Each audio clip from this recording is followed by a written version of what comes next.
Bonjour et bienvenue dans Ketchup Bayonnaise, votre rendez-vous qui aime bien mettre son grain de sel partout. Notre convive du jour est une figure bayonnaise, une vraie, que vous pouvez d'ailleurs croiser au détour d'une rue, filant dans le vent, tel un héros issu d'un comics sans cape, mais sur sa trottinette électrique. Sa cape, il l'a troquée il y a quelques années contre de nouvelles et innombrables activités.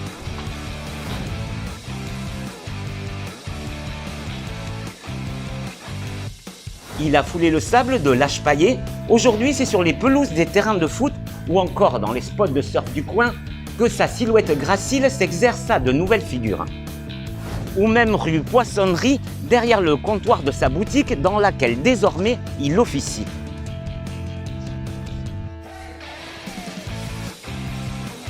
Avec lui, il est question de passion, de choses qu'on fait, de choses qu'on dit, mais attention, toujours avec le cœur, mais aussi de cycle de vie et d'omniprésents amis. Julien Lescarré est notre invité. Let's go, on le rejoint chez Pancho.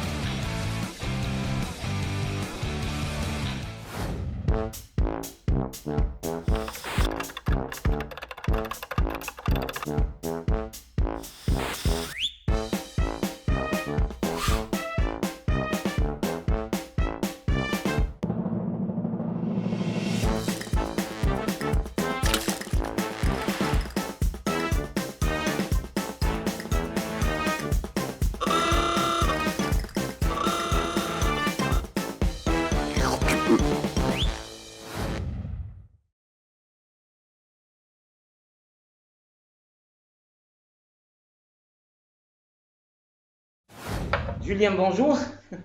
Pardon, bonjour. Non, c'est normal, on est dans un bistrot, on va en profiter.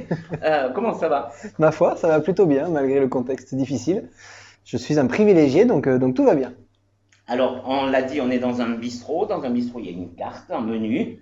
On va imaginer qu'il existe quelque part une carte qui s'appelle Julien Lescarré, où on trouve la traçabilité, la qualité des produits, les origines. Qu'est-ce qu'il y aurait écrit dessus? C'est pas un concept déposé, je le prends, hein, c'est pas idiot. Qu'est-ce qu'il y aurait dessus? Ce serait un bistrot aquitain, issu d'un terroir paysan, qui aime les bons produits. Moi, je suis né à Bordeaux, mais j'ai grandi dans les Landes. Donc vraiment en forêt, à la chasse, la pêche, enfin la culture aussi des bons produits du terroir. Donc ce serait une carte inspirée réellement de l'Aquitaine. C'est de là que je viens et j'ai aussi une famille qui m'a bercé, qui m'a donné des valeurs humaines, de partage. Voilà, ce serait un resto familial, ce serait un resto convivial où on a une bonne tablée avec de bons amis, avec aussi du bon vin, 40 ans d'âge. Voilà, je pense que je les porte pas trop mal jusque-là. Non, je sais pas, et puis qui aimerait, pour terminer, un dessert qui transmet vraiment une curiosité de la vie, une sensibilité, puisque j'ai un petit garçon qui a 11 ans maintenant et à qui j'aimerais transmettre un petit peu tout ce que j'ai eu la chance de connaître, de découvrir, à la fois du côté familial, puis à la fois dans mes vies professionnelles différentes, multiples et diverses, pouvoir transmettre aussi ce goût de vivre et cette envie d'aller vers les autres et à la curiosité de la vie. Alors justement, dans tes vies professionnelles précédentes que tu évoquais à l'instant, il y a une jolie carrière de torero. Comment on se retrouve sur le sable des arènes? C'est une vocation, c'est quoi? Alors, j'en parlais justement hier avec un ami qui dépeint un petit peu les trajectoires des différents toreros de l'histoire. Souvent, les premiers étaient issus de villes vraiment lointaines de cette région-là, Paris, Cherbourg, en Allemagne, etc. Moi, je suis vraiment issu du cru. Mon père était aficionado, passionné de corrida. Il allait dans toutes les arènes, dans toutes les férias, dans les élevages aussi, et il m'a trimballé assez jeune. J'avais entre 10 et 12 ans, et j'ai eu donc l'opportunité finalement de découvrir sa passion et d'essayer. Et au moment où j'ai moi-même essayé de mettre un pied en piste, de manipuler les capes, c'est devenu quelque chose que je me suis approprié et qui m'a parlé finalement beaucoup plus que de le suivre à lui. Et finalement, je suis rentré dans un système sans le vouloir, sans le connaître, qui m'a pris sur ses épaules, qui m'a guidé. J'ai été très vite encadré et je me suis rendu compte que c'était non seulement un plaisir du quotidien, une passion grandissante, et qu'à la fin, ça pouvait devenir un métier. J'ai fait un choix à un moment donné d'arrêter les études et de m'investir complètement, j'avais 20 ans, dans cette carrière de torero. Et alors, tu parlais d'un métier, mais est-ce que c'est plus avec du recul ou même quand tu l'as vécu, un métier ou un art? Ou c'est exactement 50-50? Alors moi je suis un peu provocateur à ce niveau-là. Souvent je dis que c'est un divertissement, Ouais. dans le sens noble du terme. Effectivement, un divertissement peut être à la fois un métier, à la fois une passion, à la fois un art, à la fois un sport. Je trouve que vraiment la tauromachie réunit beaucoup les gens, c'est ça qui m'intéresse, dans le plaisir d'être avec les autres, de participer à une fête, de participer à quelque chose, oui, qui renvoie de l'artistique parce qu'elle suscite de l'émotion, elle crée, elle plaît, il y a un côté éphémère, il y a aussi un côté dangereux, vie et mort, elle sacralise beaucoup de choses, beaucoup d'éléments, mais par contre ça requiert quand même une condition physique et une discipline de vie assez sportive. Donc ça allie bien ces ensembles-là. Pour moi, la tauromachie reste un art de vivre autant qu'une passion qui requiert physiquement beaucoup d'engagement. Alors aujourd'hui, changement de décor, enfin, on reste à Bayonne, mais aujourd'hui, tu as une boutique à toi. Comment c'est venu la retraite d'un torero, voilà. Comment ça arrive et comment on se dit, est-ce qu'il y a un arrêt sur image où on se dit, mais qu'est-ce que je sais faire d'autre, qu'est-ce que je veux faire d'autre, et comment tout s'est enchaîné? Il y a eu ce moment, effectivement, où j'avais pris la décision d'arrêter ma carrière, se dire qu'est-ce qu'il va y avoir derrière, on va passer à autre chose, mais quoi? Je me suis posé plusieurs questions sans me préoccuper, parce que je suis pas du genre à me préoccuper, à me soucier de l'avenir. Et puis j'ai la chance d'être avec une compagne qui est dans le commerce et d'avoir un ami qui est matador de taureaux, lui aussi retiré, éleveur de cochons. Et du coup, lorsque j'ai arrêté, on a arrêté quasiment en même temps. Il est venu me trouver, il m'a dit écoute, est-ce que ça t'intéresserait qu'on travaille ensemble et qu'on vende des produits espagnols, ibériques, le jambon, le saucisson, le chorizo, parce que il y a une clientèle en France, je les ai rencontrés, je le sais. Et moi, j'avais aucune idée du commerce, ma compagne oui. Du coup, entre lui, notre amitié, ma femme capable de gérer une boutique, on a finalement plongé dans ce projet-là. Là aussi, très naturellement, sans se poser trop de questions. J'ai arrêté en septembre et en novembre, on avait signé le bail d'une boutique pour ouvrir en décembre. Voilà, je suis plutôt quelqu'un d'actif et quand je pense ou fais une chose ou envie de la mettre en place, je perds pas de temps. Et ça a été le cas. Et voilà, ça fait 8 ans maintenant qu'on est installé à Bayonne. Très heureux d'avoir fait ce choix. Il y a eu beaucoup d'histoires autour de ces boutiques. On en a monté plusieurs dans plein de villes différentes. Aujourd'hui, on s'est recentré à nouveau sur une marque maintenant qu'on a créée, qui nous appartient, à mon associé et à moi, à ma compagne aussi, et qui nous permet donc de vendre les produits de notre production. On a monté une usine également à Salamanque de transformation. Donc le réseau de A à Z est à nous. C'est un vrai bonheur de pouvoir vendre ses propres produits. Alors ta compagne était de la partie, du monde du commerce, c'est ce que tu nous as dit. Oui. Toi, tu étais plus habitué à affronter des taureaux de combat. Les animaux, la partie animaux, c'était moi, tu vois. Alors, et comment on gère aujourd'hui les clients récalcitrants? C'est aussi compliqué, parce qu'il faut du courage. On n'a pas trop de clients, on a la chance d'avoir, je prends ça avec des pincettes, mais toujours. On a la chance d'avoir un concept qui fait que les gens viennent plutôt avec plaisir dans la boutique. Mais j'ai eu des désagréables parfois surprises d'avoir des récalcitrants, non pas du concept, mais des nouvelles modes vegan, voilà, avec mon histoire taurine d'avant, etc.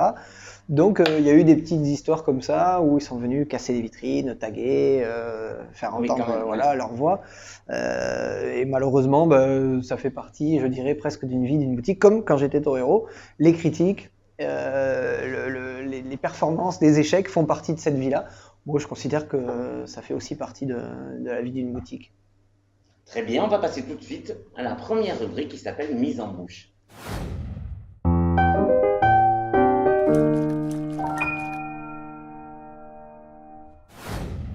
Julien, ta boisson idéale à l'apéritif? À l'apéritif, alors je dirais une petite sangria bien fraîche. Ça passe plutôt pas mal, ou une classique bière. D'accord. Voilà. Deux origines, un peu espagnol d'un côté. Oui, finalement, tu vois, on y revient. Dans la vie en général, qu'est-ce qui te met l'eau à la bouche? Je réfléchis en même temps. Tu vois, le premier mot qui me vient à l'esprit, c'est l'enthousiasme. Alors, ça doit sans doute faire écho à la passion, celle des autres, la mienne. J'ai une curiosité pour beaucoup de choses et je me passionne très vite pour les autres, pour les projets, pour plein de choses. Et je réagis à ça. Voilà, je suis très sensible à ça. Quand je sens une énergie très positive et dynamique, ça me donne envie, effectivement, d'y aller, de m'y impliquer. Et souvent, je me rends compte que peut-être parfois, j'ai cette énergie débordante à vouloir faire trop de choses, plein de choses à la fois. Souvent, on dit qu'on les fait mal. Je ne sais pas si c'est le cas ou pas, mais en tout cas, j'ai envie de multiplier les expériences. Et qu'est-ce qui pourrait étancher ta soif, toujours dans la vie en général? Est-ce que tu as des palliatifs dans le sport, Oui, le sport est pour moi une thérapie presque indispensable, c'est-à-dire, alors le sport, en tout cas le dégagement de soi, voilà, Hmm. de toute cette énergie parfois qu'on accumule, qui n'est pas forcément aussi négative, aussi positive, et qui est justement un peu négative et qui vous pèse au quotidien. J'ai besoin de l'expulser, donc je fais beaucoup de sport, un peu moins maintenant malheureusement, je le regrette, j'ai moins le temps. Mais je suis un grand sportif du foot, de la pala, du tennis, du surf, enfin tout ce qui est possible, toutes les activités, du squat, du paddle, j'essaye Ah tout. oui, vraiment. Ouais, ouais, ouais, et ça me fait un bien fou. Ouais, je sens que quand je rentre à la maison et que pendant 2 heures j'ai transpiré et que j'ai sorti tout ça, ça fait un bien fou. Et en plus, comme j'ai malheureusement délaissé les taureaux qui me demandaient une condition Hmm. physique de haut niveau, j'ai plus trop l'occasion de ça. Et je sais que quand je le fais pas d'une semaine, ça me manque terriblement. À ta liste de sports pratiqués, on va rajouter la trottinette Oui, électrique, qui n'est pas ouais, très passeport, sportive, hein. mais on te voit souvent dans la rue de Bayonne sur ce destrier moderne. Ouais, et ben, je l'ai même amené une fois, ou plusieurs fois dans les arènes aussi. Quand j'arrive aux arènes, c'est quand même très pratique. Je suis un gros paresseux en fait. Alors, j'ai le côté sportif dans la compétition et j'ai le côté très paresseux dans le quotidien. Bon, tu as des charges des rues de Bayonne, elles montent, elles sont Ouais, pavées, c'est ça, quand même plus facile. ça dépend le sens, hein. Oui, voilà. On passe tout de suite, Julien, à la rubrique condiment.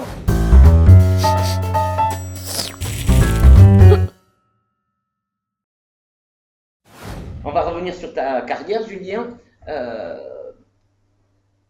Quel est le moment exact où tu t'es dit, ça y est, la mayonnaise a pris?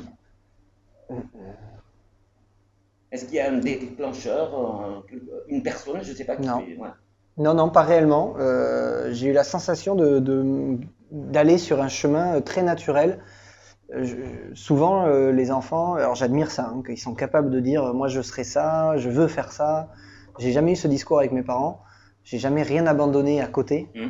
Les études, le sport, les activités diverses, les voyages, les copains, pour les taureaux. Donc pour moi, ça faisait partie des multiples possibilités de vie, d'expérience. Et j'ai jamais eu ce moment où j'ai dit, ça y est, c'est ça, ou ça y est, je réussis, ou voilà. Non, c'était très clair dans ma tête il fallait réussir quoi qu'il arrive à être heureux. C'était ça ma réussite. Qu'au moment où je sentirais que le bonheur s'altère un petit peu, pour X raisons, il faudrait arrêter. C'est ce que j'ai fait. À la fois parce que, non pas le bonheur, moi, d'aller dans l'arène, même bien que j'ai fait le tour un petit peu de la question, mais aussi par rapport au public. Je sentais que le lien n'était plus aussi frais, aussi sain qu'avant. Et il fallait en arrêter là. J'étais plus en capacité d'apporter autre chose et qu'il fallait laisser la place à d'autres. Et donc ce chemin, il était très clair pour moi qu'il aurait une date limite de péremption et que je serais amené à faire d'autres choses. Et bizarrement, je me rends compte que mes cycles de vie aujourd'hui sont de 10 ans. J'ai fait 10 ans de formation taurine, à faire plein de choses quand on est jeune, on a 14, 15, 18 ans, on va dans tous les lieux, dans tous les chemins possibles. 10 ans de matador professionnel de haut niveau, et là je vais quasiment boucler 10 ans de commerçant autour du jambon. Et je vais entamer une nouvelle boucle, sans doute retour aussi aux sources dans le milieu des taureaux, où j'aimerais m'investir dans l'organisation taurine. Voilà, c'est ce qui me passionne, événementiel, taurine, diverses, parce que ça me passionne et je pense que j'ai une boucle de 10 ans à venir. C'est bien, Ouais. c'est déjà tracé. Ben, tu vois, finalement, Oui. je te dis que non, mais c'est avec le recul, je me rends compte que j'ai des boucles. Alors, Julien Escarré, qu'est-ce qui lui fait monter la moutarde au nez, en général? Alors, on va peut-être rester aussi encore dans le milieu taurin. Bizarrement, ça revient toujours. Euh, je faisais la réflexion ces jours-ci.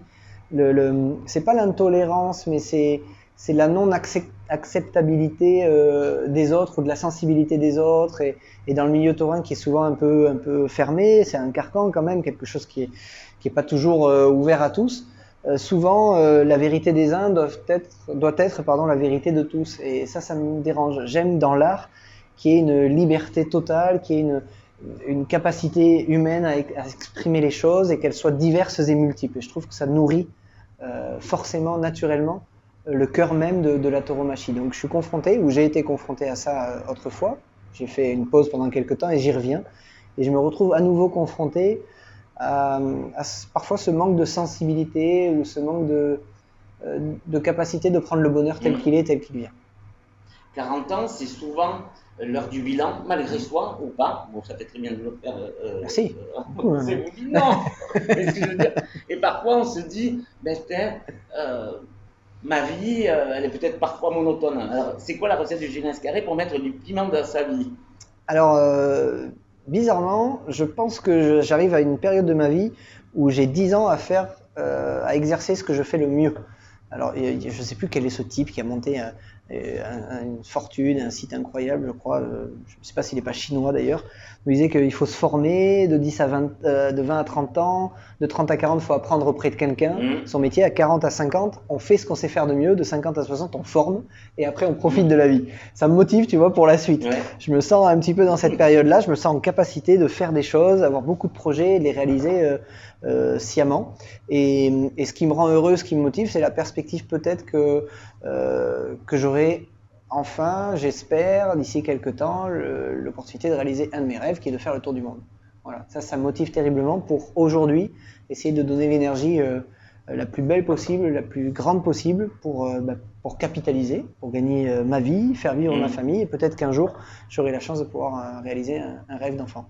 Tu l'as dit, on te voit sur les pelouses des terrains de foot, dans les spots de surf, un peu partout.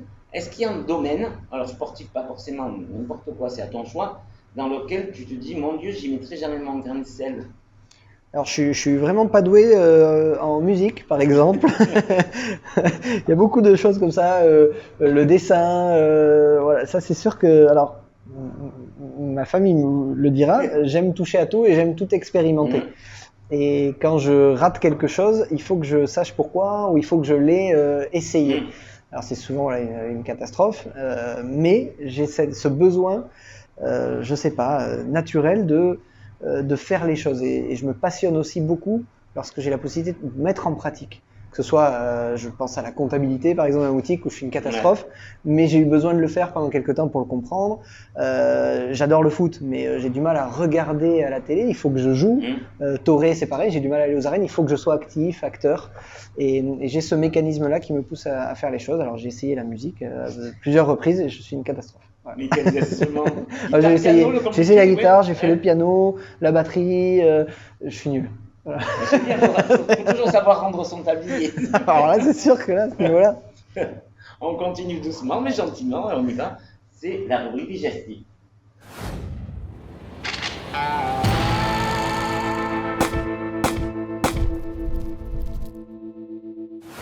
Les coups durs, Julien, comment tu les digères en général? Je prends beaucoup sur moi. J'essaie de bien dormir. Voilà, c'est un de mes petits atouts, de mes petits secrets. J'ai le sommeil très lourd. Ça me permet d'évacuer, de bien récupérer lorsque je me sens pas bien ou que ça trotte et que ça tourne beaucoup en moi. Après, j'ai aussi une capacité à évacuer très facilement, prendre les choses telles qu'elles sont et à relativiser beaucoup. Mais dormir est pour moi une astuce qui me permet de faire face au quotidien. À l'inverse, qu'est-ce qui te fait te sentir rassasié, pleinement rassasié, satisfait, heureux? Le plaisir de mes amis, le bonheur des autres, ça me rend très heureux. Alors, de manière très simple, je ne sais pas si je suis doué, moi, pour rendre les autres heureux, je ne pense pas. Mais en tout cas, lorsque je fais des choses, lorsqu'ils sont présents, lorsqu'on réunit des amis d'univers différents, qu'on passe de bons moments à table ou à faire des activités diverses, leur plaisir et leur satisfaction me rend très heureux. J'aime ça beaucoup, tu vois, te voir sourire et de réussir ton interview et ton émission. Ça me rend. Je ne sais pas si elle est réussie, mais j'en suis sûr. J'en suis sûr. En tout cas, le concept est génial et du coup, ce plaisir-là de l'autre et de la passion de l'autre et de participer à ça, tu vois, je suis hyper heureux. J'en suis ravi. T'as fait ma journée. Dans la tauromachie, il y a tout un rituel d'avant, notamment religieux. Toi, tes rituels d'après, à cette époque-là, c'était quoi? D'après, alors c'était de retrouver la famille et les amis. Alors très vite, c'était de rassurer tout le monde parce que voilà, ça restait un métier dangereux et donc il fallait que je passe des coups de téléphone à la grand-mère. Les parents étaient là souvent quelques amis, rassurer. Souvent, les très très proches sont là. Mais parfois, il faut rassurer ceux qui s'inquiètent. Et c'était la première des choses. Et puis ensuite, c'était de passer un peu de temps à débriefer avec quelques membres de mon équipe. Et puis de retrouver surtout ceux qui nous ont accompagnés, que ce soit quotidiennement le jour où parfois on allait torer très loin. Et ils venaient quand même, entre guillemets les fans, mais enfin, les aficionados qui aimaient suivre mes traces. C'est avec eux qu'on se retrouvait souvent après les courses. On est dans la rubrique digestive, toujours dans la vie en général. Qu'est-ce qui pour toi est entièrement indigeste? Tu sais que je me suis demandé si un jour on me posait ce genre de questions. Est-ce que moi aussi, c'est arrivé, le jour est là. Est-ce que moi aussi je dirais, je sais pas, moi, le mensonge, l'injustice, je dirais non. Le jour où on me posera cette question, j'ai 3 réponses toutes faites. C'est les moustiques, les carottes et la cigarette. Ah oui? Ouais, voilà. Je supporte pas ces 3 choses-là. D'accord. Ouais. L'odeur? Alors l'odeur, ouais. La carotte, le goût. La clope, l'odeur. Ouais. Et les moustiques, la sensation. Enfin, la piqûre. Enfin, voilà. Ça m'insupporte. Ça me met comme ça. Je peux ne pas dormir de la nuit tant que j'ai pas chassé le moustique. C'est voilà. On va chasser tout de suite cette idée qui a l'air de te révulser. Ouais. Et on va passer à quelque chose de beaucoup plus sympathique. C'est la tournée du patron. Ah.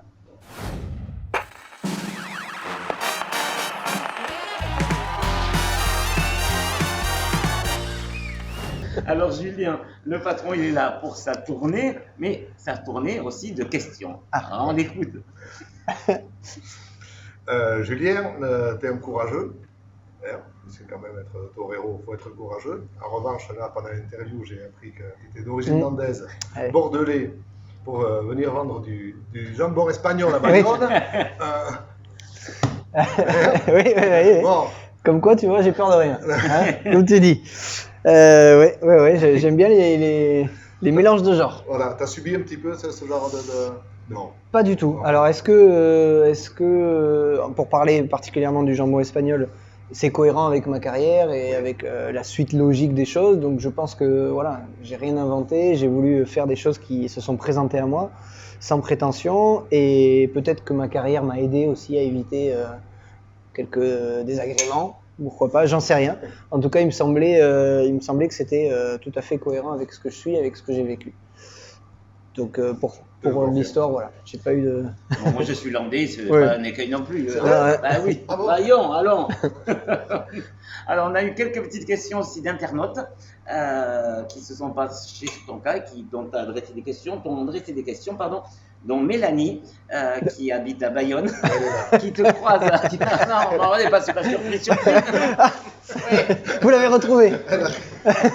Qui te croise souvent à Bayonne, qui n'ose jamais t'aborder, mais elle aurait voulu savoir, au-delà de Bayonne, parce que tu es très ancré à la région, quels sont tes spots préférés dans le coin? On parle de Nouvelle-Aquitaine, par contre. Oui, allons loin. J'ai un spot évidemment que j'aime particulièrement, c'est le Cap Ferré, où on a nos habitudes, où j'ai mon grand-père qui avait une villa là-bas et qui depuis tout petit était la maison familiale des vacances d'été, où donc j'ai eu l'habitude d'aller et j'ai la chance que ma tante, une de mes tantes, mes 3 tantes d'ailleurs ont conservé ce pied-à-terre au Ferré. J'ai la chance de pouvoir y aller avec ma famille et le plus souvent possible parce que c'est un petit coin de paradis qui est vraiment un bonheur et donc voilà, on a ce petit péché, ce petit plaisir d'aller de temps en temps retrouver le bassin. Alors on a une question de Christine qui est de Bayonne, mais tu as malheureusement ou heureusement, non, on va la développer, répondu tout à l'heure. Elle te demande quelles sont les activités artistiques que tu pratiques. Alors, on va oublier le piano et la guitare, on a vu que ça n'avait pas marché. Que j'ai pratiqué et que j'ai pas réussi. Voilà. Aujourd'hui, c'est un regret, tu vois, j'en ai plus beaucoup. Ça manque un peu finalement par rapport à ce que je vivais dans l'arène. C'est ça qui peut-être manque le plus. Alors, j'ai eu la chance d'écrire un peu. De temps en temps, on me sollicite pour écrire des petites choses, des préfaces.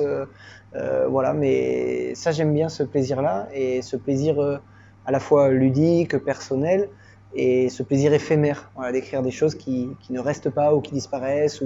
Alors les écrits évidemment restent, mais en tout cas cette sensation de créer quelque chose sur l'instant qui vient aussi en interaction avec le moment de ta vie. Ça, je trouve ça chouette et finalement ça me manque un peu. Je ne fais pas beaucoup d'activités artistiques, c'est bien dommage.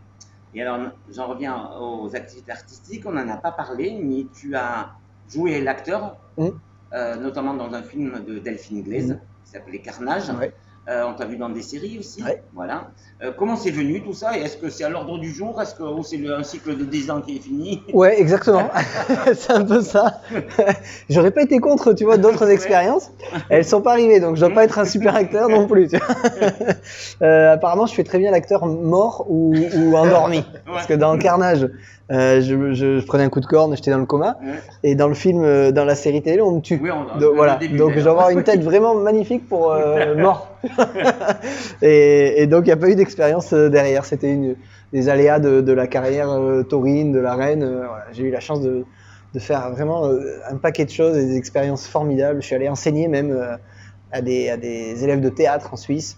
J'ai participé au montage d'un spectacle de rue aussi. J'ai fait des tableaux d'un spectacle de rue, d'enseigner à taurer à des comédiens. Voilà, ça amène à plein de choses multiples et diverses, et la télé comme le cinéma en font partie. Ben parfait, très joli parcours. On te souhaite 10 belles années, enfin, le cycle des 10 prochaines, non pas que 10, mais plein d'autres, mais alors plein de cycles de décennies, de jolies décennies à venir. Quant à nous, on se retrouve très vite. N'oubliez pas, vous pouvez retrouver Ketchup Bayonnaise à toutes les sauces et sur tous vos écrans via les réseaux sociaux et sur notre chaîne YouTube. N'hésitez pas à nous envoyer des messages et surtout liker, riposter, retweeter. Enfin, lâchez-vous, on attend que ça, on attend aussi de vous retrouver très vite. Et n'oubliez pas, c'est grâce à vous que la mayonnaise prendra.